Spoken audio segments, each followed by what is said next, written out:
আপনি শুধু নাম শুনছেন, আমি 10টা দিয়েছিলাম। কি অবস্থা, মানুষ কত কষ্টে ওখানে আছে। এত বড় বড় নখ হয়ে গেছে মানুষ, চুল দাড়ি গোপ মনে হচ্ছে জঙ্গল থেকে বেরিয়ে আসতেছে। জঙ্গলি মানুষের এত বড় বড় দাড়ি গোপ চুল হয় না, এত বড় নখ হয় না। কেউ আছে 8 বছর, 10 বছর, 14 বছরের মানুষও আছে। 53 বছরে কত মানুষ তো নিজের মন মতো করে চালিয়েছে। বাবা চালিয়েছিল, মানুষ দুর্ভিক্ষে মরে গেছে। এটা আমি বানালাম? যারা মুরব্বী আছে জিজ্ঞাসা করেন, বাবা যখন চালিয়েছে ওই সময় শুনেছি। আমার তো 33 বছর, আমি জানি না, আমি শুনেছি আমার দাদা বলতো ওই সময় মানুষ দুর্ভিক্ষেও মরে গেছে। কথা বলে না কেন? এরপরে স্বামী চালিয়েছিল, কারো স্বামী না কাঙ্ক্ষিত মানে শান্তি দিতে পারেননি। চাচা চালিয়েছিল, জোর করে 9 বছর জেল হয়েছে, 10 বছর। ভাবি চালিয়েছে, বউ চালিয়ে গেল, যা হয়েছে দেখলাম। এখন শুধু বাকি আছে আল্লাহর কোরআন দিয়ে দেশটা চললে কেমন দেখা যায়। আমাদের জীবনের বড় আশা, বড় আকাঙ্ক্ষা, তামান্না, আল্লাহ বহু কিছু দুনিয়াতে তুমি আমাদেরকে দেখিয়েছো। তোমার কালাম দিলে 56,000 বর্গ মাইল চললে কেমন দেখা যায়, এটা একটু দেখার তৌফিক দিও। এটা আমরা চাই না, কারা চান দেখে? লিল্লাহে তাকবীর।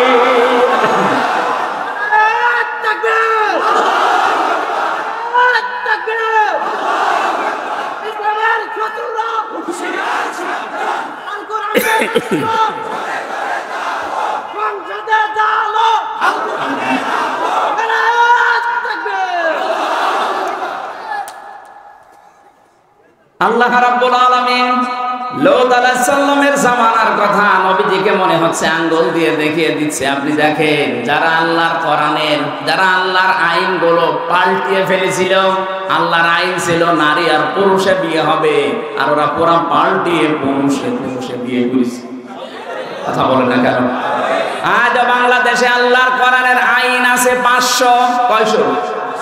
একটা আইন দেশে চলে না। যে কয়টা হালকা পাতলা চলতো সেগুলো পাল্টিয়ে ফেলার চেষ্টা অনেকে করছিল। আল্লাহ পাক আমার মনে হয় লূত আলাইহিস সালামের জামানার মতো নিয়ম নীতি দেখিয়েছেন। আমি আয়াতটা পড়ার পরে 2024-এর 5 আগস্ট মিলিয়েছি। ফাতিলকা বুয়ুতুহুম খাবিয়াতাম বিমা যালামু ইন্না ফি যালিকা লায়াতাল লিকাওমিন ইয়ালামুন। হে নবী, এই যে সেই ঘরগুলো আপনি একটু দেখেন না কেন জনমানব শূন্য হয়ে আছে, জনশূন্য হয়ে গেছে। এটা জুলুমের কারণে। এই আয়াতটা কত বাস্তব। আপনি কুষ্টিয়ার হানিফ সাহেবের বাড়ির দিকে তাকান।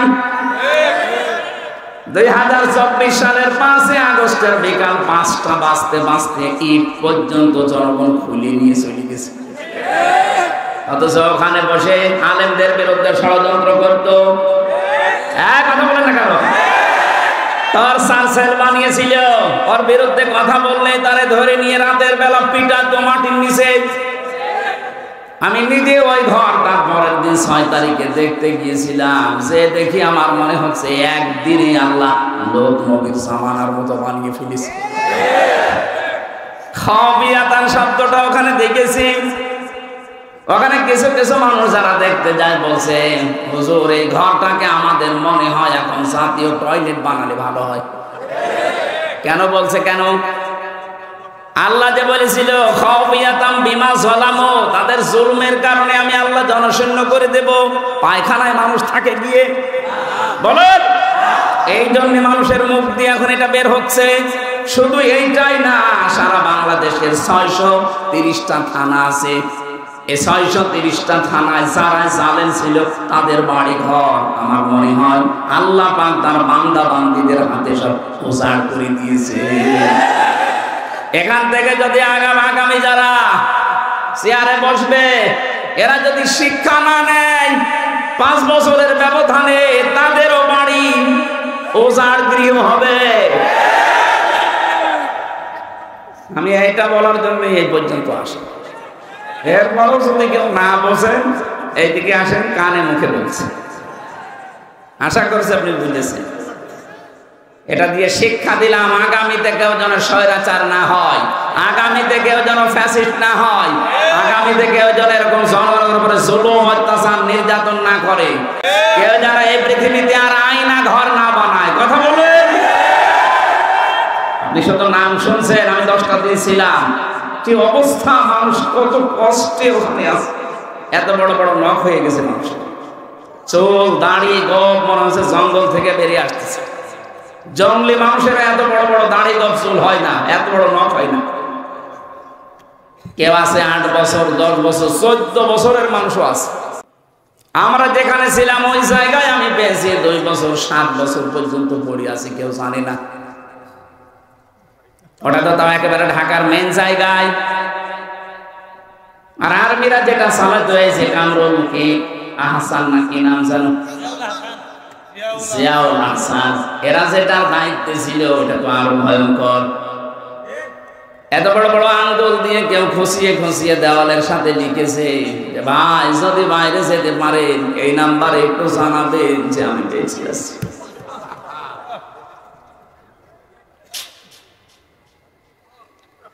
একটা লোক 5 বছর 8 বছর 14 বছর পড়ে আছে, ও জানে না যেটা কোন সাল চলছে, ও জানে না যে কোন মাস এটা। দুপুর বেলা খাবার আমারই যা দিয়েছে, মনে হচ্ছে কেউ মাখিয়ে দিয়েছে, পারলে খান, না পারলে ফেলে দেন। ফেলে দেবেন কোথায়? 8 দিন 10 দিন 15 দিন এক জায়গায় খাবার হয়ে গেল, ওটা আবার গন্ধ বের হয়। বলেন তো, এদিকে 3.5 হাত, এদিকে 1.5 হাত, এটা কবরের মতো জায়গায় 24 ঘন্টা তালাবদ্ধ।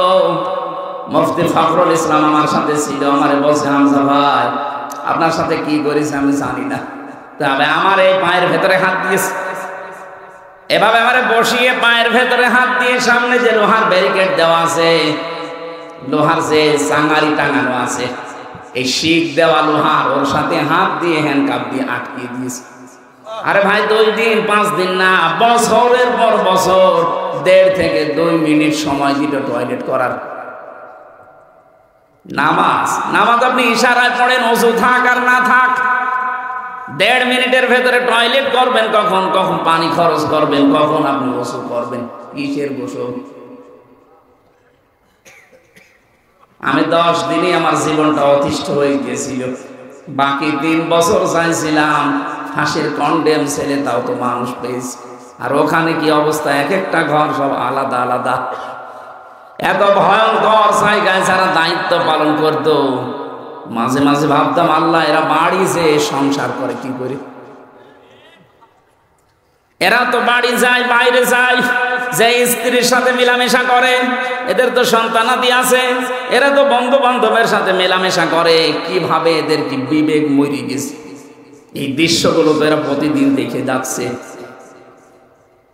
8 ঘন্টা করে ডিউটি, আপনি দেখে গেলেন না যে কি করছে একটা মানুষের সাথে। আমার মনে হয়তো ওরা বাইরে এসে মনে হয় লাল পানি খেত, অথবা ঘুমের বড়ি খেত, নাই তো ওদের ঘুম আসার কথা না। আর এখন বলে আমি কি করেছি, যে আমার পানাল পালানো লাগলো। কি করেছেন মানে? কিচ্ছু করেননি, শুধু আয়না ঘরটার কারণে আপনার শাস্তি হওয়া দরকার। টের পাচ্ছেন? পৃথিবীর ইতিহাস পাল্টিয়ে ফেলেছে। আমি নিজে দেখেছি, এই কারণে সাক্ষী হিসাবে বললাম। তাও তো আপনি ভালো জায়গায় ছিলাম। আপনার একটা বিবেকে কি বলে তো, একটা মানুষ, জীবিত মানুষ 2 দিন 5 দিন রাখলেই তো মরে যাওয়ার কথা। 14 বছর পড়ে আছে একটা ঘরের ভেতরে, দুনিয়া আছে কিনা জানি না। এত বড় জুলুম করেও যদি কেউ বলে যে আমি কি করেছি, চট করে চলে আসতেছে, আপনি আসেন, চট করে আসাচ্ছে। মানুষের বিবেক আছে, বিবেকের উপর মনে পুকুরে পোশাক করছে। এখানে কোরআনে কারিমের এই শব্দটা 100 ভাগ মিলে গেছে। আর ধানমন্ডির বাড়িতে গিয়েছিলাম, দেখেন কি অবস্থা, খবিয়াতান জনশূন্য করে দিয়েছে। 3 মাসে মনে হচ্ছে ওটার যে অবস্থা, 3 বছর গেলে ওখানে ভূত পেতনিও বাস করবে না। কারণ জুলুম যেখানে সিদ্ধান্ত নেওয়া হয়, জুলুমের দুর্বিসন্ধি করা হয়, ষড়যন্ত্র করা হয়, ওই জায়গাটা আল্লাহর কাছে অভিশপ্ত হয়ে যায়।